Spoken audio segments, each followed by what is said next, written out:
Assalamualaikum warahmatullahi wabarakatuh. Kami dari kelompok 9 ingin mempresentasikan tentang kekuasaan dan pemberdayaan organisasi. Organisasi memiliki tujuan tertentu dan memiliki sifat untuk selalu dapat memenuhi tujuan tersebut. Yang dilakukan untuk mencapai tujuan tersebut adalah dengan melakukan kekuasaan. Karena pada dasarnya organisasi mempunyai sifat berusaha untuk memenuhi beberapa jenjangan keteraturan tertentu sehingga dapat bertahan dan mencapai tujuannya. Usaha yang dilakukan meliputi suatu keteraturan yang dirundingkan, tetapi pengaturan manusialah yang melibatkan kekuasaan. Individu yang bergabung dengan organisasi ini adalah dengan menggunakan kekuasaan. Organisasi pada dasarnya adalah pengendalian dalam memperluas kekuasaan melalui pendelegasian. Orang harus dapat menyatukan delegasi dengan kekuasaan yang mengesahkan. Satu, konsep kekuasaan dan organisasi. Gagasan tradisional tentang kekuasaan memfokuskan pada individu dan pelaksanaan kekuasaan. French dan Raven mendasarkan kekuasaan A terhadap B pada 5 jenis kekuasaan, yaitu yang pertama, kekuasaan memberikan ganjaran atau reward power merupakan suatu kekuasaan yang didasarkan atas pemberian harapan, pujian, penghargaan, atau pendapatan bagi terpenuhi permintaan seseorang pemimpin terhadap bawahannya. Dapatkah A memberikan ganjaran yang dapat disahkan oleh B? Yang kedua, kekuasaan yang memaksa atau coercive power, yaitu suatu kekuasaan yang didasarkan atas rasa takut. Seorang pengikut merasa bahwa kegagalan memenuhi permintaan seseorang pemimpin dapat menyebabkan dijatuhkannya sesuatu bentuk hukuman. Dapatkah A memberikan suatu hukuman yang dianggap hukuman oleh B? Yang ketiga, kekuasaan yang sah atau legitimative power, yaitu suatu kekuasaan yang diperoleh secara sah karena posisi seseorang dalam bentuk kelompok atau hierarki keorganisasian. Apakah B percaya bahwa A memiliki hak untuk mempengaruhi B dan B harus menerimanya? Mungkin penerimaan terhadap struktur sosial atau nilai-nilai budaya. Yang keempat, kekuasaan reference atau referent power, yaitu kekuasaan yang didasarkan atas keterampilan khusus, keahlian atau pengetahuan yang dimiliki oleh pemimpin, di mana para pengikutnya menganggap bahwa orang itu mempunyai keahlian yang relevan dan yakin keahlian itu melebihi keahlian dirinya mereka. Apakah B mengenal A? Apakah B ingin seperti A? Apakah B memiliki keinginan memaksakan suatu kesatuan dengan A? Yang kelima, kekuasaan ahli atau expert power, yaitu suatu kekuasaan didasarkan atas daya tarik seseorang. Seorang pemimpin dikagumi oleh para pengikutnya karena memiliki suatu ciri khas. Bentuk kekuasaan ini secara populer dinamakan karisma. Pemimpin yang memiliki daya karisma yang tinggi dapat meningkatkan semangat dan menarik pengikutnya untuk melakukan sesuatu. Pemimpin yang demikian tidak hanya diterima secara mutlak namun diikuti sepenuhnya. Banyak konsep dan definisi mengenai kekuasaan. Konsep tradisional mendefinisikan kekuasaan untuk menentukan dan membatasi hasil-hasil. Gagasan tradisional tentang kekuasaan memfokuskan pada individu dan pelaksanaan kekuasaannya. Pandangan modern menyatakan bahwa kekuasaan tidak terletak pada manusia saja, tetapi juga pada struktur sosial yang memungkinkan mereka bertindak. Individu memiliki kemampuan bertindak dan mempengaruhi orang lain berdasarkan pada sumber atau posisi tertentu, tetapi kekuasaan meliputi lebih dari sekadar milik yang dapat digunakan pada setiap situasi. Kekuasaan terletak pada hubungan antar manusia dalam sistem sosial itu sendiri. Organisasi dan kekuasaan hendaknya memiliki hubungan interaksi yang sangat erat. Sama halnya dengan struktur organisasi, kekuasaan tidak dapat mempertahankan dirinya tanpa orang-orang yang mengesahkan dirinya melalui perilaku. Sementara itu, seperti yang telah disebutkan oleh sebelumnya bahwa orang dalam organisasi melakukan usaha untuk mencapai tujuan organisasi. Untuk itu diperlukan sebuah kekuasaan. Jadi dapat dikatakan bahwa dalam dinamika organisasi kekuasaan sangat diperlukan. 2. Dinamika komunikasi organisasi.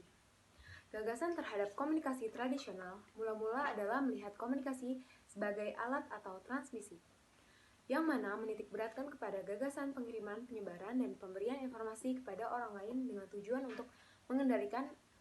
Adapun gagasan lain yang mengemukakan pendapatnya bahwa komunikasi bukan hanya alat untuk mengendalikan, akan tetapi sebagai sarana pikiran dalam arti dipakai untuk maksud tertentu seperti seperti memberikan instruksi, membujuk, bahkan memperoleh kekuasaan. Dua gagasan yang berbeda di atas penting untuk mengantarkan pemahaman tentang komunikasi organisasi dan kekuasaan. Pertama, komunikasi dipandang sebagai mekanisme kekuasaan. Dalam konteks organisasi, komunikasi digunakan untuk menentukan tujuan, norma, dan perilaku organisasi. Organisasi dipandang sebagai suatu sarana kekuasaan. Manusia memiliki kekuasaan dan melaksanakannya melalui komunikasi dan menciptakannya dengan tindakan yang terorganisir. Kekuasaan yang sah biasanya berasal dari satu jabatan sebagai suatu hak yang dapat dirasakan. Peranan seorang memungkinkan penentuan perilaku bagi orang lain. Kedua, komunikasi dipandang sebagai kekuasaan karena kemampuannya sangat berpengaruh dan menentukan hasil, pengetahuan, keyakinan, dan tindakan. Manusia bertindak berdasarkan informasi yang ada serta pilihan atau alternatif yang disediakan oleh informasi tersebut. Kekuasaan lalu digunakan melalui alternatif yang disediakan dan cara alternatif tersebut diberikan. Contoh, organisasi memberikan kesempatan kepada anggotanya untuk memberikan keputusan tetapi tidak bebas sama sekali, melainkan memberikan pilihan atau kriteria yang harus dipenuhi dalam setiap pengambilan keputusan tersebut. Komunikasi adalah mekanisme kekuasaan dan komunikasi itu sendiri adalah kekuasaan. Manusia dapat menggunakan komunikasi untuk menggunakan kekuasaan dalam mencapai tujuan tertentu. Namun, ada juga kekuasaan dalam struktur linguistik yang digunakan sehingga bahasa menjadi unsur yang penting dalam organisasi. Kekuasaan dalam organisasi dapat dipandang sebagai kapasitas perorangan untuk membuat perbedaan dalam mereproduksi dan memproduksi struktur. 3. Komunikasi dalam proses pemberian kekuasaan. Bagian paling penting dalam proses pemberdayaan yaitu mengenalkan kondisi-kondisi yang membangkitkan perasaan tidak berdaya. Dalam organisasi, manusia terkadang merasa tidak berdaya ketika mereka tidak memiliki akses kepada informasi yang mempengaruhi kesejahteraan dan pekerjaan mereka. Konsep pemberian kekuasaan atau pemberdayaan ini memiliki beberapa dimensi. Conger and Kanungo menyatakan pendapatnya bahwa pemberdayaan dapat ditinjau dalam arti rasional atau motivasional. Pertama, aspek rasional menegaskan kepada masalah pembagian kekuasaan antara manajer dan bawahan. Ada usaha untuk melonggarkan hierarki dan menekankan pemecahan masalah secara bersama-sama. Kedua, aspek motivasional yang merujuk kepada kebutuhan hierarki, suatu keyakinan, dan kemampuan pribadi. Dengan teknik ini, pegawai akan merasa memiliki kekuasaan. Jadi, pemberdayaan dalam arti motivasional adalah mempercayai kemampuan setiap orang yang meliputi kebutuhan dan hak setiap orang untuk merasakan bahwa dirinya mampu berprestasi dan efektif. Berdasarkan hal di atas, tampak adanya hubungan yang erat antara pemberdayaan dan kinerja. Pengembalian keputusan menyangkut dan berhubungan erat dengan kinerja. Diberdayakan dalam organisasi berarti mengetahui argumentasi yang diterima serta cara-cara yang digunakannya. Dalam hal ini berarti kita tidak bisa lepas dari praktek komunikasi dalam organisasi meskipun terkadang atau cenderung diabaikan dalam kekuasaan. Bagian terpenting pemberdayaan adalah pengenalan kondisi-kondisi yang membangkitkan perasaan tidak berdaya. Hal ini saat tidak ada informasi, ini menunjukkan bahwa pentingnya informasi sebagai suatu sumber kekuasaan. Konsep pemberdayaan juga tidak menyarankan seseorang mengerjakan apapun yang dipikirkannya. Memungkinkan orang lain untuk menggunakan kemampuannya adalah pemberdayaan.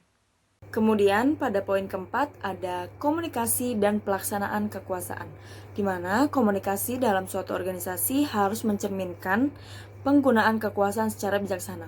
Seperti yang diungkapkan oleh Boulding 1989 bahwa mempertahankan kekuasaan itu bergantung pada pengetahuan. Kapan untuk menggunakan kekuasaan itu? Kekuasaan yang dilaksanakan secara bijaksana belum tentu digunakan. Seperti contoh, suatu manajer mendelegasikan otoritasnya kepada bawahannya untuk melakukan suatu tugas, komunikasi harus mendukung, paling tidak memberikan memo atau merincikan tugas apa yang harus dilaksanakan atau dikerjakan. Komunikasi dengan menempatkan posisi orang lain lebih rendah adalah suatu wujud pelaksanaan kekuasaan. Ini mengisyaratkan suatu hubungan yang memaksanakan dominasi tanpa sepengetahuan orang yang melakukannya, atau bahkan tidak sama sekali diketahui dan disadari oleh orang tersebut. Banyak isu gender seperti bahasa seksis, bahasa seksual yang merupakan isu daripada kekuasaan.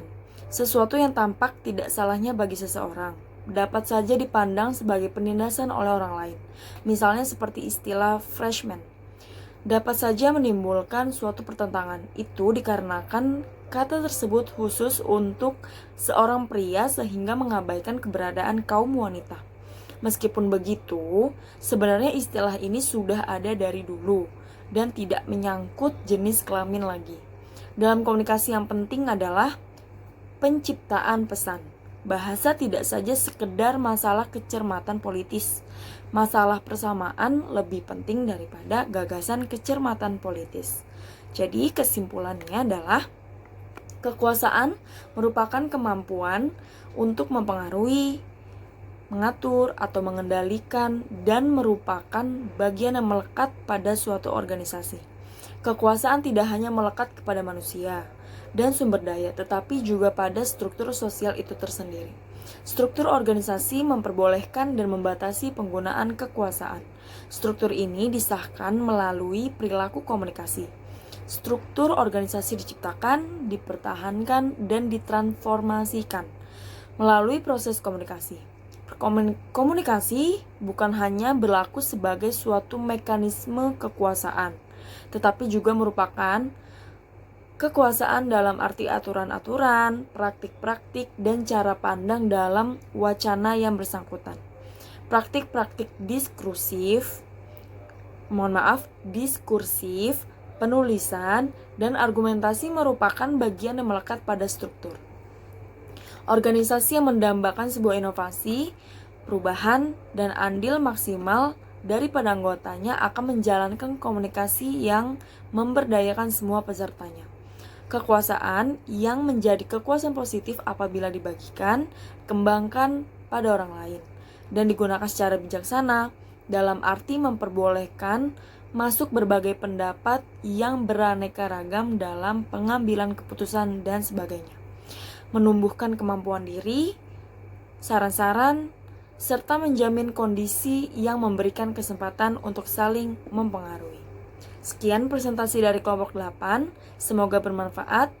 Kurang lebihnya mohon maaf. Wassalamualaikum warahmatullahi wabarakatuh.